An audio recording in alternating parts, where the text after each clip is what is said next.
What's up, guys? I'm Pete Mundo. We are Heartland College Sports, where we cover the Big 12, and I am on vacation, but I'm making sure I'm giving you a show, hence the fact that we are not in our normal studio setup. But that doesn't matter. That shouldn't matter to you because we're here to talk Big 12 football, and we appreciate you leaving that like and also subscribing, whether it's on the YouTube channel or on the podcast. So Paul Feinbaum said something fascinating this week. And it was something that I almost agree with him on. Now, Paul's actually been on this show. He's been pretty good on this show. But let me just share with you what Paul Feinbaum had to say. He said that he believed the biggest game of the year was Auburn against Baylor. That's right. He said that their game against Baylor was their biggest game of the year, not the Alabama game at the end of the season. He explained this by saying it's the first one. It's Friday night. It's against Baylor. I don't think a lot of people take Baylor seriously. You've been there. You understand what that stadium can be, a big SEC school and all that. But if Auburn loses that game, and most people think they should win it, then suddenly you're behind the curtain where every swing game becomes magnified. So he may be right about that when he explains why that game is so important to the Auburn Tigers. But I actually think when you look at the three Big 12 SEC matchups and non-conference play this year, that right now is the second most important game in the Big 12. And I'll explain why here. I think that from the Big 12 perspective, the most important game between these Big 12 SEC teams is Arizona State against Mississippi State. That is happening in week 2, and that is a game that the Big 12 and Arizona State can't afford to lose. The Big 12 needs to show up and show out every time it goes up against a team out of the SEC. And Mississippi State is projected to be at or near the bottom of the SEC this season. Arizona State's coming off a trip to the playoff. They were a 4th and 13 away from getting to the semifinal and beating Texas. And they'll be picked to win the Big 12 this year thanks to Sam Leavitt, Kenny Dillingham, and the rest of that team, right?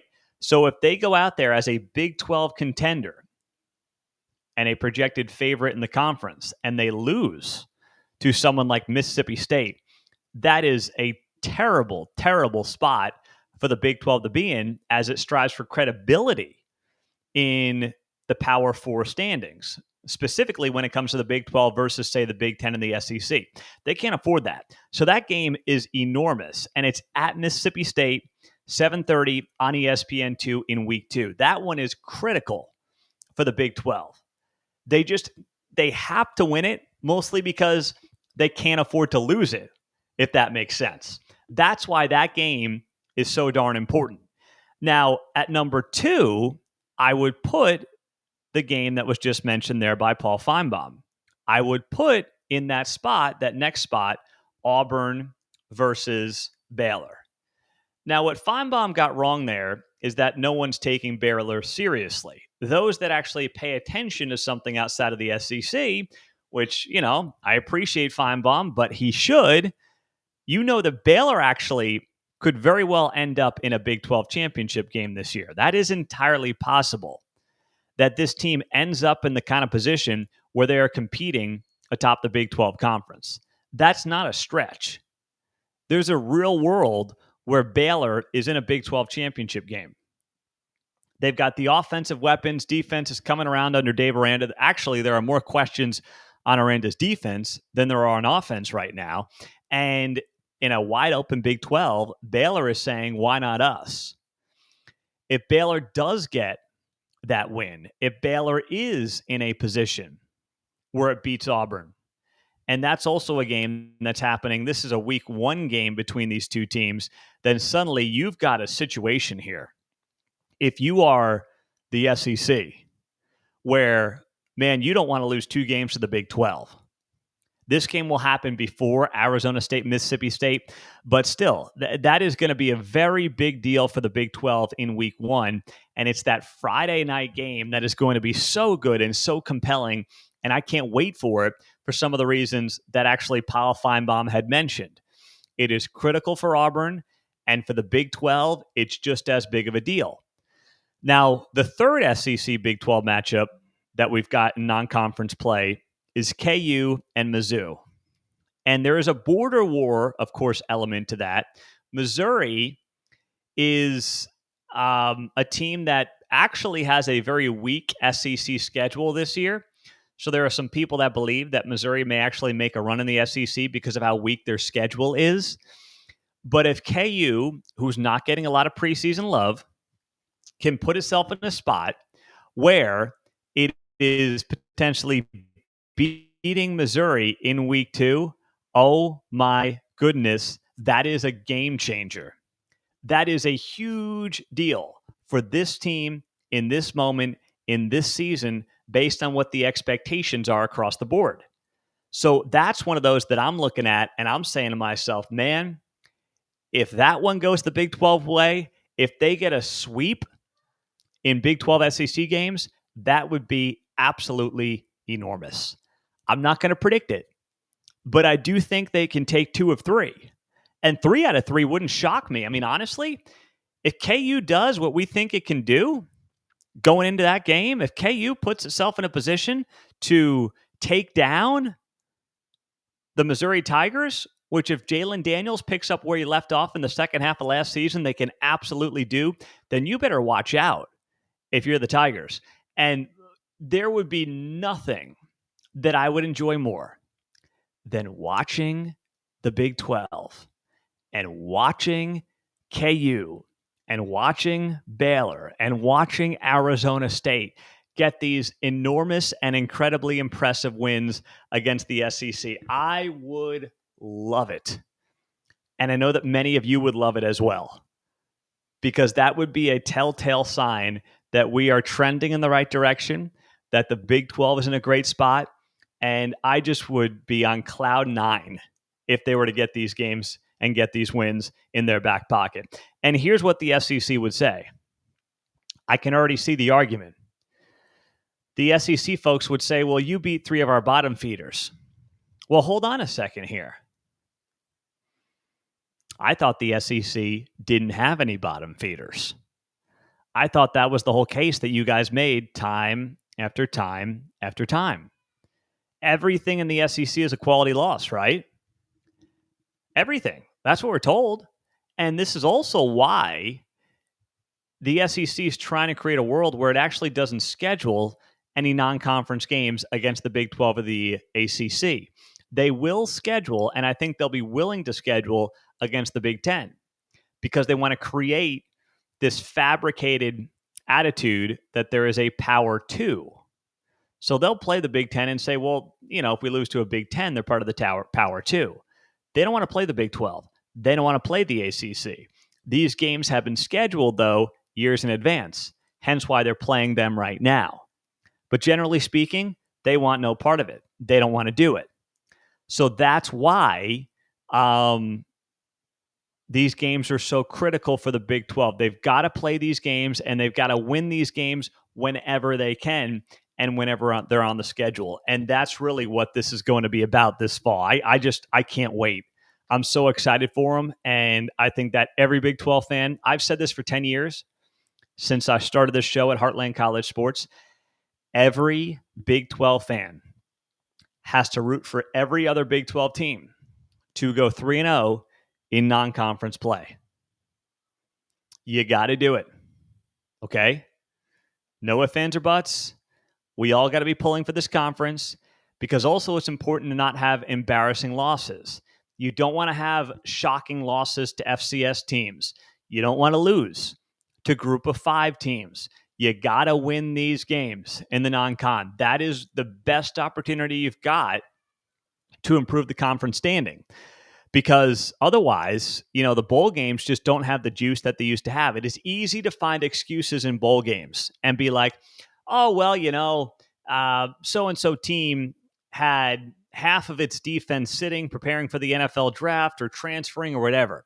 You don't get a true feel or calculation in some of these non-conference games or in some of these bowl games that you used to get.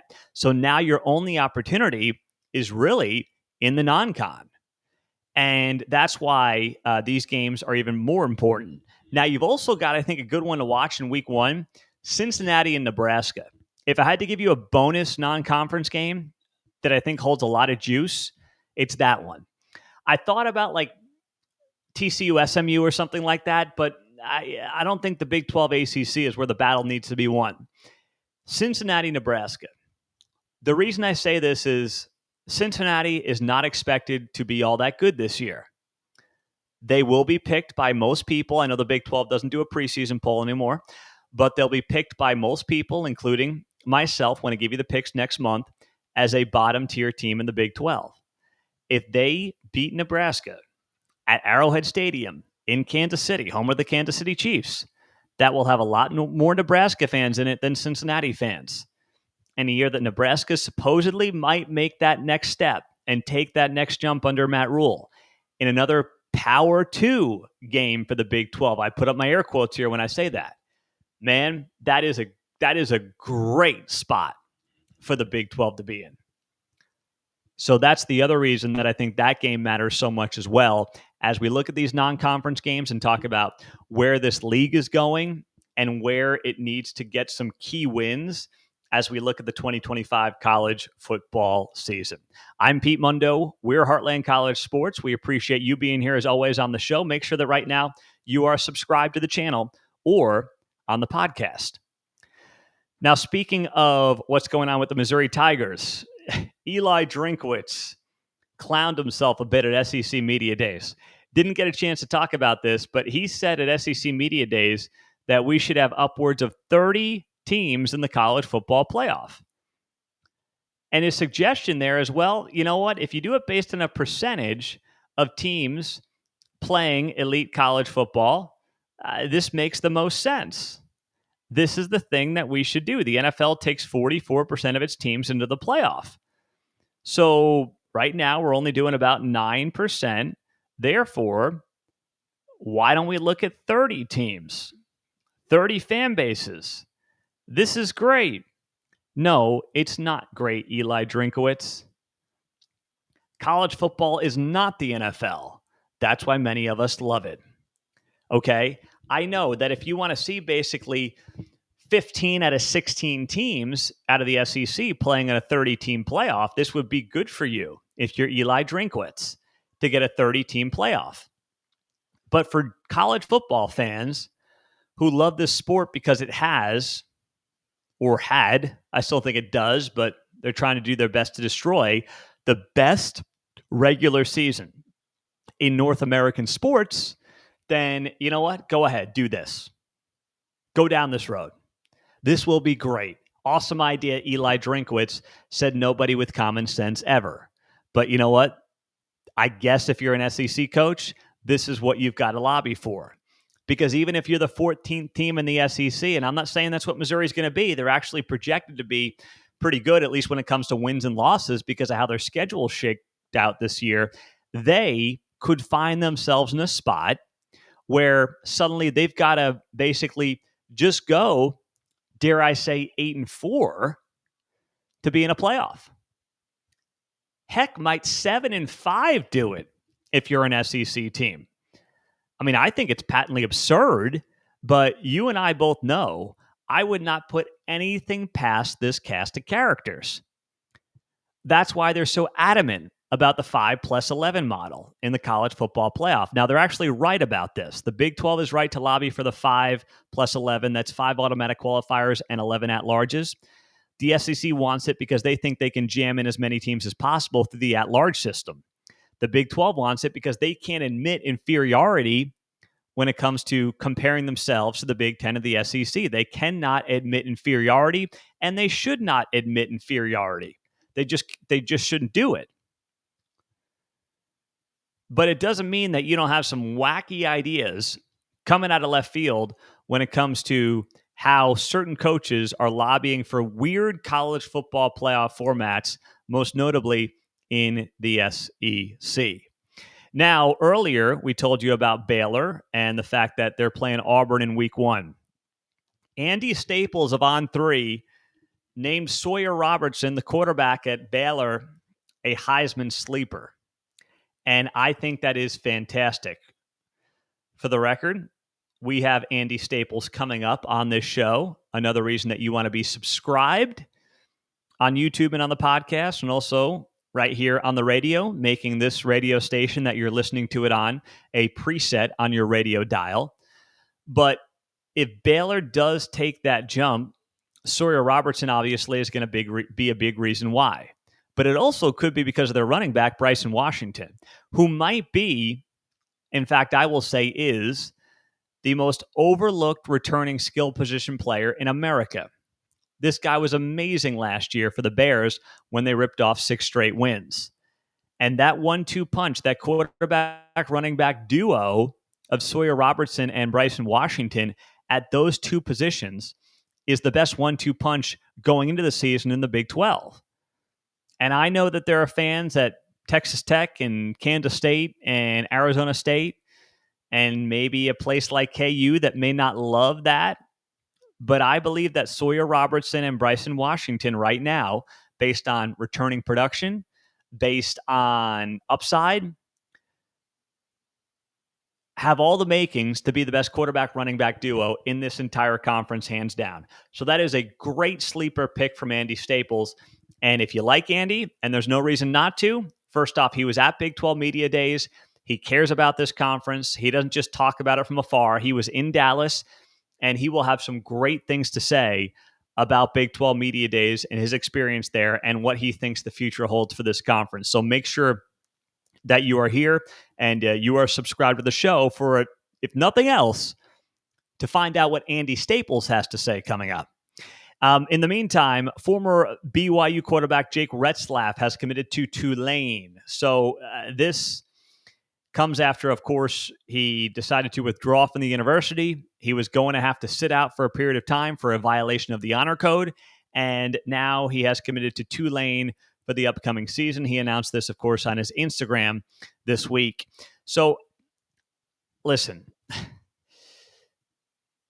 whatever you think of Jake Retzlaff, this is why the BYU job is more difficult than any other job in college football. Because of an honor code that the university takes very seriously, that they have every right to take seriously as a private institution. And it is one that, frankly, every player and student athlete knows about when they sign to play at BYU. You can't say, I didn't know about this. I had no idea. This is a total shocker to me, said nobody ever who went to BYU. You know the rules. You know the way the game is played. And you sign an agreement that you're playing by them. So while I wish Jake Retzlaff well, at the same time, I don't have really any sympathy in terms of how he chose to conduct himself with the Cougars. And I really don't think it's a huge loss. I think from an experience perspective, like I could see BYU slipping up in an early season game, in a game they wouldn't have slipped up in had they had Retzlaff there. But that team went 7-2 in the Big 12 last season because of the defense, not because of Jake Retzlaff. Too many times Jake Retzlaff thought he was Patrick Mahomes, and he's more like Chad Henne. So he's got to he had to pump the brakes a little bit at BYU, and I think that overall BYU is going to be A-okay, if not actually upgrade. And I'll leave you with this here. Kansas State in some new odds, given the best odds to make the college football playoff, according to Circa Sportsbook. Kansas State given plus 400 odds. That is 4-1 odds, the best line in the conference for any playoff bid. This places K-State ahead of Texas Tech, Utah, and Arizona State. All of those programs are listed at 5-1. So basically, you've got a 4-way per Circa Sports Big 12 contender list right now with K-State, Texas Tech, Utah, and Arizona State. And you're starting to see more and more love come the way of the Utah Utes going into this season. I think people are taking a step back and realizing that last year, Utah dealt with so many injuries. People love Devin Dampier, a quarterback, coming into the system. They love the fact that this team is still very strong on the defensive line which they traditionally and historically have been under Kyle Whittingham. And they're realizing that there was a lot there last year for Utah that did not signal some kind of downward trend long term for the Utes, but more or less a one season outlier that will be, I guess, corrected this season in Salt Lake City. So we all knew that K-State, Arizona State, and Tech were going to get a lot of love. But if now the love is coming by way of Utah, I would say that's a new development this summer by the bookies out in Las Vegas and with those sports books all over the country. I'm Pete Mundo. We are Heartland College Sports. Glad you're here as always on the show. Make sure you are subscribed because we've got a lot more content coming your way, including that Andy Staples interview. Don't miss it right here on the Heartland College Sports YouTube channel, podcast, and of course on the radio show. Have a great day and go Big 12.